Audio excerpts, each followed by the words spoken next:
You have previously seen how to set up a bacteriophage plaque assay to determine the number of phage particles present in a sample of river water.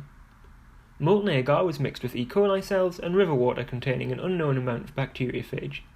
The bacterial cells will have covered the plate, and any bacteriophage particles present will not be able to move through the solid agar, but will still be able to infect nearby cells. When a bacteriophage infects a bacterium, it first adsorbs to the cell surface.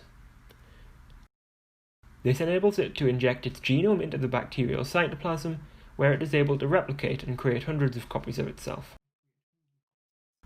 This then induces cell lysis, which releases hundreds of new phage virions into the extracellular medium.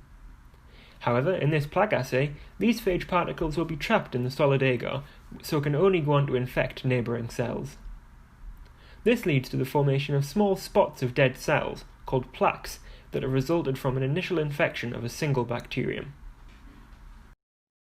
Viral titer of a sample is calculated using a similar method to determining the number of colony-forming units of bacteria present in a sample.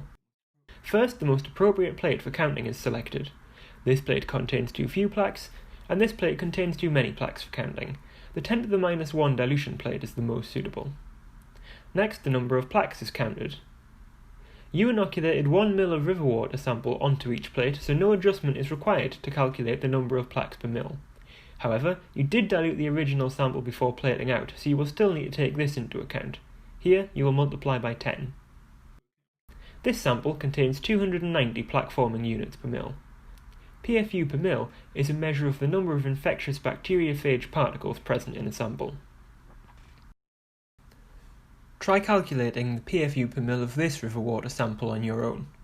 The plaques are the small clear regions that are present in the bacterial lawn. This does not count towards your final lab report.